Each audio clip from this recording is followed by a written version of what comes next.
Meet the editors.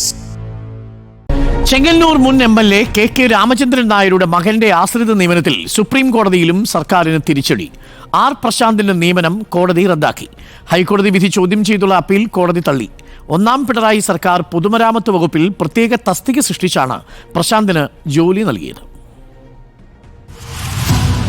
ആശ്രിത നിയമന കേസിൽ സംസ്ഥാന സർക്കാരിന് തിരിച്ചടി. R പ്രശാന്തിന്റെ നിയമനം ചട്ടങ്ങൾ പാലിക്കാതെയെന്ന് സുപ്രീം കോടതി. MLAയുടെ മകന് എങ്ങനെ ആശ്രിത നിയമനം നൽകാനാകും? മതിയായ യോഗ്യതകളുണ്ടെന്ന വാദം അംഗീകരിക്കാനാവില്ല. ആശ്രിത നിയമനത്തിന് സർവീസ് ചട്ടങ്ങളുണ്ട്. നിലവിൽ ബാധകമാവുക സർക്കാർ ഉദ്യോഗസ്ഥരുടെ ബന്ധുക്കൾക്ക് മാത്രം. തസ്തിക സൃഷ്ടിച്ച് നിയമനം നടത്താൻ മന്ത്രിസഭയ്ക്ക് അധികാരമുണ്ടോ എന്ന് കോടതി. നിയമനം സർക്കാരിന്റെ അധികാര പരിധിയിൽ നിന്നെന്ന് വിശദീകരണം. അധികാരം ഉപയോഗിക്കേണ്ടത് ഇത്തരം നിയമനങ്ങൾക്കല്ലെന്ന് താക്കീത്. ജോലി ചെയ്ത കാലയളവിലെ ശമ്പളം തിരിച്ചു പിടിക്കരുതെന്ന ആവശ്യം അംഗീകരിച്ചു. നിയമനത്തിന് യോഗ്യതയുണ്ടെന്ന സർക്കാർ വാദം അംഗീകരിക്കാനാകുമോ? ആയിരക്കണക്കിന് തൊഴിൽ രഹിതരുള്ള നാട്ടിൽ എന്തടിസ്ഥാനത്തിലാണ് ഈ നിയമനം? അധികാര ശ്രേണിയിലുള്ളവരെ വഴിവിട്ട് സഹായിക്കുന്നത് ശരിയായ സന്ദേശമോ? പ്രശാന്തിന്റെ നിയമനം സർക്കാരിന്റെ അമിതാധികാരമോ?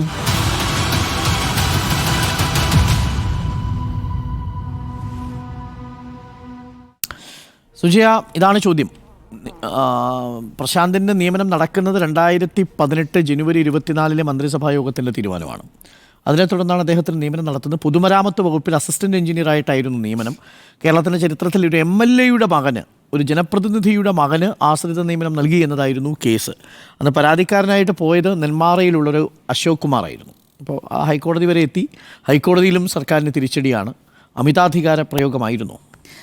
ഉറപ്പായിട്ടും അതെ. കാരണം ഈ സർക്കുലർ നമ്മൾ എടുത്തൊന്ന് വായിച്ചു നോക്കിയാൽ മനസ്സിലാകും. അതായത് ഈ എങ്ങനെയാണ് ആശ്രിത നിയമനം, കേരള ഗവൺമെൻറ് എംപ്ലോയീസിൻ്റെ ആശ്രിത നിയമനം സംബന്ധിച്ചുള്ള orders, circulars and guide lines, അത് നമ്മൾ എടുത്തൊന്ന് പരിശോധിച്ച് കഴിഞ്ഞാൽ അതിൽ ആമുഖത്തിൽ തന്നെ പറയുന്നുണ്ട്, സർവീസിലിരിക്കെ മരിക്കുന്ന സർക്കാർ ജീവനക്കാരുടെ ആശ്രിതർക്ക് 21/1970 ഗവൺമെൻറ് ഓർഡർ പ്രകാരം തൊഴിൽ സഹായം നൽകുന്നതിനുള്ള ഒരു പദ്ധതി സംസ്ഥാന സർക്കാർ അവതരിപ്പിച്ചു. മരണപ്പെട്ട സർക്കാർ ജീവനക്കാരൻ്റെ കുടുംബത്തിന് അടിയന്തര സഹായം നൽകുക എന്നതായിരുന്നു പദ്ധതിയുടെ ലക്ഷ്യം. ഈ വിവിധ സർക്കാർ ഉത്തരവുകളിലൂടെ പദ്ധതിയിൽ നിരവധി പരിഷ്കാരങ്ങൾ വരുത്തിയിട്ടുണ്ട്. പക്ഷേ സേവനത്തിനിടയിൽ മരിക്കുന്ന സംസ്ഥാന സർക്കാർ ജീവനക്കാരൻ എന്ന പരിധിയിലേക്ക് ഒരു MLA എങ്ങനെയാണ് വരിക?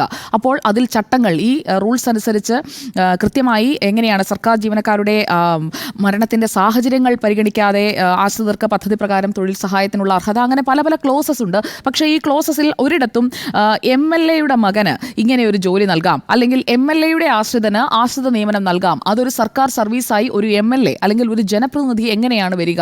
അത് മറികടക്കുന്നതിന് വേണ്ടി നടത്തിയ നീക്കങ്ങൾ, ആ നീക്കങ്ങൾ ശരിയായ നീക്കങ്ങളല്ല, അത് അനുകരിക്കപ്പെടേണ്ടവയുമല്ല. അതുകൊണ്ട് തന്നെ കൃത്യമായ ഒരു ഉത്തരവാണ് ഇന്ന് സുപ്രീം കോടതിയിൽ നിന്ന് ഉണ്ടായത് എന്നതാണ് എൻ്റെ പക്ഷം. ഹൈക്കോടതി രൂക്ഷമായ ഭാഷയിൽ അന്ന് കോടതി തള്ളുന്ന വേളയിൽ തന്നെ ഹൈക്കോടതി വിമർശിച്ചതാണ്, റദ്ദാക്കിയതാണ് നിയമനം. ആ നിയമനത്തിന് അംഗീകാരം നേടുന്നതിനായി നമ്മുടെ സർക്കാർ ഖജനാവിൽ നിന്നുള്ള പണം ഉപയോഗിച്ച് സുപ്രീം കോടതിയിലേക്ക് പോയ സർക്കാരിനേറ്റ തിരിച്ചടി തന്നെയാണ് ഇത് എന്നതാണ് എൻ്റെ അഭിപ്രായം. KK രാമചന്ദ്രൻ നായരുടെ മകൻ R പ്രശാന്തിന് പൊതുമരാമത്ത് വകുപ്പിൽ അസിസ്റ്റന്റ് എഞ്ചിനീയറായി ഗസറ്റഡ് തസ്തികയിലാണ് ഈ ആശ്രിത നിയമനം നൽകിയിരിക്കുന്നത്. 2018 മന്ത്രിസഭാ യോഗമെടുത്ത തീരുമാനമനുസരിച്ചാണ് ഈ നിയമനം കൊടുക്കുന്നത്. ഇതിൽ ഈ ജനപ്രതിനിധികളുടെ മക്കൾക്കും ബന്ധുക്കൾക്കും ആശ്രിത നിയമനം നൽകുന്നത് അത് എവിടേക്ക് എത്തിക്കും എന്ന് ഹൈക്കോടതി അന്ന് പറഞ്ഞിരുന്നു. പഞ്ചായത്ത് പ്രസിഡന്റിന്റെ മക്കൾക്ക് വരെ നിയമനം നൽകുന്ന രീതിയിലേക്ക് ഈ കാര്യങ്ങൾ കൊണ്ടുചെന്നെത്തിക്കും എന്ന് ഹൈക്കോടതി വിമർശിച്ചിട്ടും ആ വിമർശനം മനസ്സിലാക്കാതെയാണോ സംസ്ഥാന സർക്കാർ വീണ്ടും സുപ്രീം കോടതിയിലേക്ക് ആ നിയമനം റദ്ദാക്കുന്നതിന് പോയത് എന്ന ഒരു ചോദ്യം സർക്കാരിന് നേരെ ഉറപ്പായും പ്രതിപക്ഷത്തിന് ഉയർത്താനുള്ള എല്ലാ സാധ്യതയും തുറന്നിടുന്നതാണ് ഇന്നത്തെ സുപ്രീം കോടതി വിധി. ഇതിൽ പരാതിക്കാരൻ പോയപ്പോൾ സർക്കാർ വാദിച്ചത് എന്താണെന്നോ, MLAയുടെ ആശ്രിതന് ജോലി നൽകിയതിൽ പരാതിക്കാരന് ദോഷകരമായി ഒന്നുമില്ല, പൊതു താൽപര്യ ഹർജി നിലനിൽക്കില്ല. ഇതാണ് ഹൈക്കോടതി സർക്കാർ പോയി പറഞ്ഞത്. ഇതിന് ഹൈക്കോടതി തിരിച്ച് നല്ല മറുപടി അന്ന് തന്നെ കൊടുത്തിരുന്നു. ഇത് സർക്കാരിനെ കയറൂടി വിടുന്നതിന് തുല്യമാകുമെന്നാണ് ഹൈക്കോടതി അന്ന് പറഞ്ഞത്. മാത്രമല്ല ഇത് സാമൂഹിക വിവേചനമാകും. എങ്ങനെയാണ്? പിൻവാതിൽ നിയമനമാണ്, ആശ്രിത നിയമനമല്ല. അവിടെ KK രാമചന്ദ്രൻ എന്ന അന്തരിച്ച MLAയുടെ മകൻ പ്രശാന്തിന് ജോലി നൽകുന്നത് ഒരു പിൻവാതിൽ നിയമനമായിട്ടാണ് ഹൈക്കോടതി അന്ന് പറഞ്ഞത്. ഇതൊക്കെ കണ്ടിട്ടും കേട്ടിട്ടും പഠിക്കാതെ പിന്നെയും സുപ്രീം കോടതിയിലേക്ക് പോയത് സുപ്രീം കോടതിയിൽ ഏതെങ്കിലും തരത്തിൽ ഇത് തങ്ങളുടെ തീരുമാനം ശരിയാണെന്ന് വരുത്തി തീർക്കാനാണോ എന്ന ചോദ്യം പൊതുസമൂഹം ഉറപ്പായും ചോദിക്കും. കാരണം ഈ ചെയ്തത് ശരിയല്ല എന്നുള്ളത് വ്യക്തമാണ്. കാരണം നിയമത്തിന് മുന്നിൽ തുല്യ സംരക്ഷണം എല്ലാവർക്കും ഉറപ്പു നൽകുന്നതിന് സത്യപ്രതിജ്ഞ എടുത്ത ഒരു സർക്കാർ സംവിധാനം ഈ രീതിയിൽ തങ്ങളുടെ പാർട്ടിയിൽപ്പെട്ട തങ്ങളുടെ സർക്കാരിൻ്റെ ഭാഗമായിരുന്ന അല്ലെങ്കിൽ തങ്ങളുടെ കൂട്ടത്തിൽ ഒരാളുടെ മകന് ജോലി കിട്ടുന്നതിന് വേണ്ടി ഇങ്ങനെയൊരു വഴിവിട്ട കാര്യം ചെയ്യുന്നത് ശരിയല്ല എന്നത് പൊതുസമൂഹത്തിന് ബോധ്യപ്പെടുത്തുന്നത് കൂടിയാണ്. അല്ലെങ്കിൽ പൊതുസമൂഹത്തിൻ്റെ ആ ഒരു നിലപാടിന് ചിന്തയ്ക്ക് ഒപ്പം നിൽക്കുന്ന ഒരു വിധിയാണ് ഇന്ന് സുപ്രീം കോടതിയിൽ നിന്ന് വന്നിരിക്കുന്നത്. കാരണം ഉദ്യോഗാർത്ഥിയുടെ സാഹചര്യം പരിഗണിക്കുക എന്നൊക്കെയുള്ള വാദങ്ങൾ ഒന്നും നിൽക്കില്ല എന്ന് കോടതി കൃത്യമായി കണ്ടെത്തിക്കൊണ്ടാണ് ഹൈക്കോടതി ഈ ഹർജി തള്ളിയത്. ഈ MLA-യുടെ ഗസറ്റഡ് ഓഫീസറായി വരുമ്പോൾ ഈ തയ്യാറെടുപ്പുകൾ, എഴുത്തുപരീക്ഷ, അഭിമുഖം ഇതിലൂടെയൊക്കെ കടന്നുപോയ ആളുകൾ ഒരു ഭാഗത്ത് നിൽക്കുമ്പോഴാണ് MLA-യുടെ മകന് ഇതെല്ലാം മറികടന്നുകൊണ്ട് ഇഷ്ടപ്രകാരം ഒരു ജോലി അങ്ങ് താലത്തിൽ വെച്ച് കൊടുക്കുന്നത്. അത് ശരിയല്ല എന്നുള്ളത് തന്നെയാണ് എൻ്റെ അഭിപ്രായം. അതാണ് ഇപ്പോൾ സുപ്രീം കോടതി വിധിയിലൂടെ വന്നിരിക്കുന്നത്. അമിതാധികാരത്തിൻ്റെതെന്ന് മാത്രമല്ല, സ്വജനപക്ഷപാതത്തിൻ്റെ എന്ത് ചെയ്താലും ആരും ചോദിക്കാനില്ല എന്നുള്ള അഹന്തയുടെ ഒക്കെ മേലേറ്റ പ്രഹരമായിട്ടാണ് ഞാൻ ഈ സുപ്രീം കോടതി വിധിയെ കാണുന്നത്. ഈ കേസ് ഹൈക്കോടതിയിൽ വന്ന സമയത്ത് തന്നെ ഹൈക്കോടതി പറഞ്ഞത് തന്നെ ഈ സർക്കാരിന് ഈ ഉത്തരവ് ശരിവെച്ചാൽ, ഈ നിയമനം ശരിവെച്ചിട്ടുണ്ടെങ്കിൽ സർക്കാരിനെ കയറി വിടുന്നതിന് തുല്യമായിരിക്കും എന്നുള്ള നിലയ്ക്കാണ് അന്ന് തന്നെ ഹൈക്കോടതി പറഞ്ഞത്. അതിനെതിരെ ശരിക്കും പറഞ്ഞാൽ സുപ്രീം കോടതി സർക്കാർ പോകാൻ പാടില്ലായിരുന്നു എന്നുള്ളതാണ് എൻ്റെ ഒരു നിലപാട്. കാരണം ജനപ്രതിനിധികൾക്ക് മക്കൾക്ക് ആശ്രിത നിയമനം കൊടുക്കാൻ തുടങ്ങിയിട്ടുണ്ടെങ്കിൽ എല്ലായിടത്തും നടക്കും. അത് ഹൈക്കോടതി എന്ന് പറഞ്ഞാൽ പഞ്ചായത്തിൽ നടക്കാം, MLA-മാർ മക്കൾക്ക്, MP-മാർ, മന്ത്രിമാരെ മക്കൾക്കെല്ലാം നടക്കാം. അത് മാത്രമല്ല, ഇതുപോലെ തന്നെ അന്ന് ചർച്ച വന്നതാണല്ലോ ഈ മുഖ്യമന്ത്രിയുടെ ദുരിതാശ്വാസത്തിൽ നിന്ന് ലോൺ വീട്ടാൻ വേണ്ടിയിട്ടുള്ള പണം കൊടുക്കുന്ന കാര്യങ്ങളന്ന് ചർച്ചയിൽ വന്നതാണ്.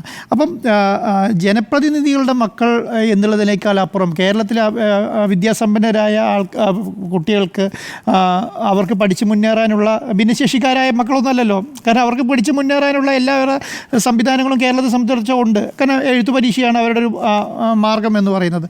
അതിലൂടെ മുന്നോട്ട് വരിക എന്നുള്ളതാണ് ചെയ്യേണ്ടിയിരുന്നത്. പക്ഷേ എന്ത് സംബന്ധിച്ച KK രാമചന്ദ്രൻ്റെ മകനെ പ്രശാന്തിന് ഇങ്ങനെ ഒരു നിയമനം, അതും ഗസറ്റഡ് റാങ്കിങ്ങിൽ ഒരു നിയമനം കൊടുത്തു എന്നുള്ളതാണ്. അപ്പോൾ ചെറിയ റാങ്കിലൊക്കെയാണ് ഇപ്പോൾ അന്നേരം പറയുന്നത് അതിന് അവർക്ക് ആ തസ്തിക കൊടുക്കാൻ വേണ്ടിയിട്ടുള്ള വിദ്യാഭ്യാസ യോഗ്യത പ്രശാന്തിനുണ്ട് എന്നുള്ളതാണല്ലോ പറയുന്നത്. പക്ഷേ എങ്കിൽ കൂടെ ഹൈക്കോടതി തള്ളിയപ്പോൾ തന്നെ അത് ശരിവെക്കുകയായിരുന്നു സർക്കാർ വേണം. അന്നും ഈ ലോകായുക്തയിൽ ഈ കേസ് വന്നപ്പോഴും രണ്ട് അഭിപ്രായങ്ങളോടുകൂടി മറുപടി വന്നത് നമ്മൾ കണ്ടതാണല്ലോ. പക്ഷേ ഇപ്പോൾ ഹൈക്കോടതി തള്ളിയതുപോലെ തന്നെ സുപ്രീം കോടതിയും അത് തള്ളി എന്നുള്ളതാണ്. സർക്കാരിനെ സംബന്ധിച്ചിടത്തോളം ഇങ്ങനെയൊരു നിലപാടുകൾ ഇനി സ്വീകരിക്കരുത് എന്നുള്ളതൊരു പാഠമായിട്ടാണ് ഞാനിതിനെ കാണുന്നത്. അത് MLA-യുടെ മക്കളെന്നല്ല ഒരു ജനപ്രതിനിധി മക്കൾക്കും ഒരു പിൻവാതിൽ നിയമനം നടത്താൻ സർക്കാർ പാടില്ല എന്നുള്ള. ആദ്യത്തെ സർക്കാർ വന്ന 2018 ഈ നിയമനം എന്ന് പറയുന്നത്. അപ്പം ആ സമയത്ത് സർക്കാർ വൻ ഭൂരിപക്ഷത്തോടു കൂടി ജയിച്ചു വരുന്ന സമയത്ത് അവർക്കൊരു തൻ്റെ ഇടത്തിൽ അങ്ങ് ചെയ്തതാണ്. പക്ഷേ ഇത്രയും നാൾ കഴിഞ്ഞു. പക്ഷേ ഒരു കാര്യം എന്ന് പറയുന്നത് ഇതുവരെയുള്ള ശമ്പളം പിടിക്കേണ്ട എന്നാണ് സുപ്രീം കോടതി പറഞ്ഞിരിക്കുന്നത്. തിരിച്ചടയ്ക്കേണ്ടതില്ല എന്നുള്ളതാണ്. അത് വകവെച്ച് കൊടുക്കാം എന്ന് പറഞ്ഞിട്ടുണ്ട്. അപ്പം KK രാമചന്ദ്രൻ നായരുടെ മകന് നഷ്ടമൊന്നുമില്ല, ഇതുവരെ കിട്ടിയ ശമ്പളം അദ്ദേഹത്തിന് എടുക്കാം എന്നുള്ളതാണ്. അപ്പം ഈ പറഞ്ഞ നിലപാട് ശരിയല്ല. അമിതാധികാര പ്രയോഗമായിരുന്നു KK രാമചന്ദ്രൻ നായർ MLA-യുടെ മകൻ R പ്രശാന്തിന് പൊതുമരാമത്ത് വകുപ്പിൽ അസിസ്റ്റന്റ് എഞ്ചിനീയർ തസ്തികയിൽ നിയമനം നൽകിയത്, ആശ്രിത നിയമനം നൽകിയത് എന്നതാണ് ചോദ്യം. ഒന്നാം പിണറായി സർക്കാരിൻ്റെ കാലത്ത് 3 പ്രധാനപ്പെട്ട മന്ത്രിസഭാ തീരുമാനങ്ങൾ വിവാദമായിരുന്നു, കോടതിയേറിയിരുന്നു. അതിലൊന്നായിരുന്നു ഈ KK രാമചന്ദ്രൻ നായരുടെ മകൻ R പ്രശാന്തിനെ പൊതുമരാമത്ത് വകുപ്പിൽ അസിസ്റ്റന്റ് എഞ്ചിനീയറായി ആശ്രിത നിയമനം നൽകിക്കൊണ്ടുള്ള 2018 ജനുവരി മാസം 24 മന്ത്രിസഭാ തീരുമാനം. മറ്റൊന്ന് NCP നേതാവായ ഉഴവൂർ വിജയന് 25 ലക്ഷം രൂപ മുഖ്യമന്ത്രിയുടെ ദുരിതാശ്വാസ നിധിയിൽ നിന്ന് നൽകിയത്. മറ്റൊന്ന് കോടിയേരി ബാലകൃഷ്ണന് അകമ്പടി സേവിച്ച ജീപ്പിലെ പോലീസുകാരനായ പ്രവീണിന് 20 ലക്ഷം രൂപ ധനസഹായം മുഖ്യമന്ത്രിയുടെ ദുരിതാശ്വാസ നിധിയിൽ നിന്ന് നൽകിയത്. ഇത് മൂന്നും കോടതി കയറിയിരുന്നു, ലോകായുക്തയിൽ പോയിരുന്നു, വലിയ ചർച്ച ചെയ്തിരുന്നതാണ്. എന്നാൽ അതിൽ ലോകായുക്ത സർക്കാരിന് അനുകൂലമായിട്ടാണ് വിധിച്ചത്. ഇതിൽ ഒരു വിഷയം മാത്രം ഹൈക്കോടതിയിലെത്തുന്ന സമയത്ത് സർക്കാരിന് തിരിച്ചടിയാവുന്നു. അതാണ് KK രാമചന്ദ്രൻ നായരുടെ മകന് ലഭിച്ച ആശ്രിത നിയമനം. നോക്കൂ, 4 പ്രധാനപ്പെട്ട കാര്യങ്ങളാണ് കോടതി ഇതിൽ പരിഗണിച്ചത്. ഒന്ന്, KK രാമചന്ദ്രൻ നായർ MLA-യുടെ മകന് ആശ്രിത നിയമനത്തിനുള്ള യോഗ്യതയുണ്ടോ? ഒരു MLA അല്ലെങ്കിൽ ഒരു ജനപ്രതിനിധി ഉദ്യോഗസ്ഥൻ എന്ന നിർവചനത്തിൽ പെടുമോ എന്നുള്ളതാണ് ചോദ്യം. എങ്ങനെയാണ് ആശ്രിത നിയമനം നൽകുന്നത്? കേരള സർവീസിലെ സബോർഡിനേറ്റ് സർവീസ് റൂൾസിലെ കമ്പാഷനേറ്റ് എംപ്ലോയ്മെൻറ്റ് സ്കീം അനുസരിച്ചാണ് യഥാർത്ഥത്തിൽ ഈ ആശ്രിത നിയമനം നൽകേണ്ടത്. ആശ്രിത നിയമനത്തിനുള്ള ഏറ്റവും പ്രധാനപ്പെട്ട കണ്ടീഷൻ മരിക്കുന്നയാൾ സർക്കാർ ജീവനക്കാരനായിരിക്കണം, അദ്ദേഹത്തിൻ്റെ വരുമാനം 8 ലക്ഷത്തിൽ താഴെയായിരിക്കണം, മറ്റു സോഴ്സുകളിൽ നിന്നുള്ള വരുമാനമൊന്നും ഉണ്ടാവാൻ പാടില്ല, അങ്ങനെ തുടങ്ങി ഒട്ടേറെ നിബന്ധനകളുണ്ട്. അപ്പോൾ ഒരു ജനപ്രതിനിധി ഉദ്യോഗസ്ഥൻ്റെ നിർവചനത്തിൽ വന്നാൽ കേരളത്തിൽ 900-ഓളം വരുന്ന പഞ്ചായത്തുകളിലെ 10,000 ആയിരക്കണക്കിന് അംഗങ്ങൾ ഭരിച്ചാൽ അത്രയും പേർക്ക് PSC തൊഴിൽ കൊടുക്കേണ്ടി വരുന്ന അവസ്ഥയിലേക്ക് വരും എന്നാണ് ഹൈക്കോടതി നിരീക്ഷിച്ചത്. അപ്പോൾ ഒരു തെറ്റായ പ്രസിഡന്റാണ് സർക്കാർ ഉണ്ടാക്കി വെച്ചത്. അത് ഒട്ടും നിയമപരമായി നിലനിൽക്കുന്നതല്ല. അതോടുകൂടിയാണ് അത് റദ്ദ് ചെയ്യപ്പെടുന്നത്. രണ്ടാമത്തെ ചോദ്യം, ഈ ആർ പ്രശാന്തിൻ്റെ വിദ്യാഭ്യാസ യോഗ്യത എഞ്ചിനീയറിംഗ് വിദ്യാഭ്യാസ യോഗ്യതയാണ്. അദ്ദേഹത്തിന് മത്സര പരീക്ഷ എഴുതി വിജയിച്ചു വരാമെന്നിരിക്കെ ഒഴിവുള്ള തസ്തികയിൽ പോലുമല്ല നിയമനം നടത്തിയിരിക്കുന്നത്. ഒരു സൂപ്പർ ന്യൂമറി തസ്തിക സൃഷ്ടിക്കാമോ എന്നുള്ളതാണ്. അഥവാ നിലവിലുള്ള തസ്തികകൾക്ക് പുറമെ ഒരു തസ്തിക നിർമ്മിക്കാനുള്ള അവകാശം സംസ്ഥാന സർക്കാരിനുണ്ട്. അത് സബോർഡിനേറ്റ് സർവീസിലെ ചട്ടം 39 പ്രകാരം ഒരു മന്ത്രിസഭയ്ക്ക് ഒരു പുതിയ തൊഴിലവസരം സൃഷ്ടിക്കാം, ഒരു തസ്തിക സൃഷ്ടിക്കാം. പക്ഷേ അത് ആശ്രിത നിയമനത്തിൻ്റെ കാര്യത്തിൽ സൂപ്പർ ന്യൂമറി തസ്തികകൾ സൃഷ്ടിച്ചുകൊണ്ട് നിയമനം നടത്തുക സാധ്യമല്ല. അപ്പോൾ ഇത് രണ്ടും ഹൈക്കോടതി തള്ളിക്കളഞ്ഞു. മൂന്നാമത്തെ ഒരു പ്രധാനപ്പെട്ട കാര്യം, ഇതൊരു വിവരാവകാശ പ്രവർത്തകൻ്റെ ഒരു പൊതുതാൽപര്യ ഹർജിയാണ് ഈ കേസ് വരുന്നത്. പൊതുതാൽപര്യ ഹർജി നൽകിയ അശോക് കുമാറിന് ഈ കേസുമായി ബന്ധപ്പെട്ട നഷ്ടമൊന്നും സംഭവിച്ചിട്ടില്ല, ലോക്കൽ സ്റ്റാൻഡി ഇല്ല എന്നതായിരുന്നു. പക്ഷേ അതും പൂർണ്ണമായിട്ടും ഹൈക്കോടതി തള്ളിക്കളഞ്ഞു. സുപ്രീം കോടതിയും അത് തള്ളിക്കളഞ്ഞിരിക്കുന്നു. അപ്പോൾ ചുരുക്കത്തിൽ സർക്കാരിന് മുഖത്തേറ്റ ഒരു തിരിച്ചടി തന്നെയാണ്. ആശ്രിത നിയമനമൊക്കെ നൽകാനായിട്ട് സർക്കാർ തീരുമാനിക്കുമ്പോൾ ആയിരക്കണക്കിന് പേര്, ലക്ഷക്കണക്കിന് വിദ്യാർത്ഥികൾ നമ്മുടെ PSC പരീക്ഷ എഴുതി അവരുടെ നിയമനത്തിന് വേണ്ടി കാത്തിരിക്കുന്ന ഒരു സാഹചര്യമുണ്ട്. അവരുടെ മുഖത്ത് ഒരു ജനപ്രതിനിധിയുടെ മകന്, അതും അസിസ്റ്റന്റ് എഞ്ചിനീയർ ഗസറ്റഡ് തസ്തികയിൽ നിയമനം നൽകുക എന്നുള്ളത് കടന്ന കൈയായിപ്പോയി. അത് സർക്കാർ ഒരിക്കലും ചെയ്യാൻ പാടില്ലാത്തതായിരുന്നു. പ്രത്യേകിച്ച് ഈ കൂടുതൽ PSC തൊഴിലവസരങ്ങൾ സൃഷ്ടിക്കുന്ന ഒരു സർക്കാരിൻ്റെ ഭാഗത്തു നിന്നും ഉണ്ടാവാൻ പാടില്ലാത്തൊരു നടപടിയാണ്. അത് ഹൈക്കോടതിയും സുപ്രീം കോടതിയും ശരിവെച്ചിരുന്നുവെങ്കിൽ നാളെ ഇത് വ്യാപകമായി ദുരുപയോഗം ചെയ്യപ്പെടുമായിരുന്നു. നേരത്തെ സൂചിപ്പിച്ചതുപോലെ പഞ്ചായത്ത്, ബ്ലോക്ക്, MLA, MP ഇവരുടെ മക്കൾക്ക് ആർക്കും ഇനി 8 ലക്ഷം രൂപയിൽ താഴെ വരുമാനമാണെങ്കിൽ PSC എഴുതേണ്ട ആവശ്യമില്ല. നേരിട്ട് ജോലി കിട്ടുന്ന സാഹചര്യം ഉണ്ടാവും തെറ്റായ പ്രസിഡന്റിൻ്റെ പേരിൽ. എന്നാലും ഹൈക്കോടതിയുടെ ഇടപെടൽ വളരെ ശ്രദ്ധേയമാണ്. സുപ്രീം കോടതിയുടെ ഇടപെടലും ശ്രദ്ധേയമാണ്. നിയമനം അമിതാധികാര പ്രയോഗം തന്നെയാണ് എന്നാണ് എൻ്റെ പക്ഷം. നിയമനം അമിതാധികാര പ്രയോഗമാണ് എന്ന് കോടതി തന്നെ പറഞ്ഞു കഴിഞ്ഞിരിക്കുന്നു. ഭരണഘടനയുടെ 14, 16 അനുച്ഛേദങ്ങളെ ലംഘനമാണെന്ന് ഹൈക്കോടതി വിധി ശരിവെക്കുകയാണ് കോടതി ചെയ്തിരിക്കുന്നത്. ഇതിൽ ഹർജിക്കാരൻ പറഞ്ഞൊരു കാര്യമുണ്ട്. പിതാവിൻ്റെ മരണത്തെ തുടർന്ന് നിയമസഭാ സീറ്റ് ആവശ്യപ്പെടാതിരിക്കാനാണ് ഈ സർക്കാർ ജോലി നൽകിയിരിക്കുന്നത്. അപ്പോൾ അതും കൂടി പരിശോധിക്കേണ്ട. അപ്പോൾ അങ്ങനെ ചില ആവശ്യങ്ങൾ ഉന്നയിക്കാതിരിക്കാൻ ഉടനെ ഇത് സർക്കാർ ജോലി ഒരു തസ്തിക സൃഷ്ടിച്ച് ആ പ്രശ്നം അങ്ങ് പരിഹരിക്കാമെന്നൊരു ആലോചന നടത്തുന്നുണ്ടെങ്കിൽ അത് ശരിയായ രീതിയല്ല എന്നുള്ളതാണ്. ഇപ്പോൾ നോക്കൂ, ഇപ്പോൾ ഒരിക്കലും ഈ പറഞ്ഞതുപോലെ MLA സർക്കാർ ജീവനക്കാർ കാറ്റഗറിയിൽ പെടുന്നവരല്ല.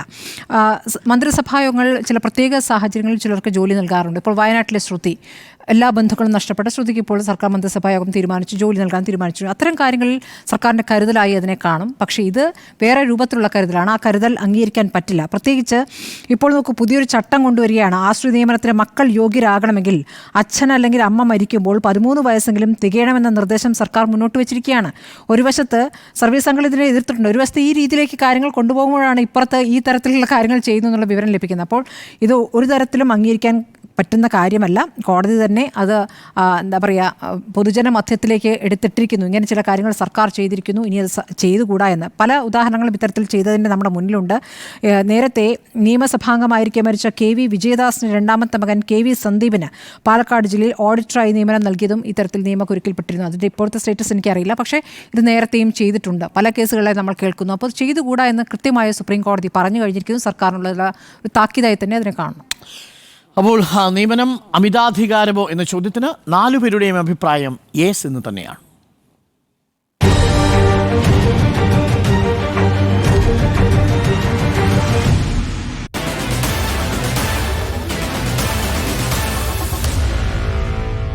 Meet the editors.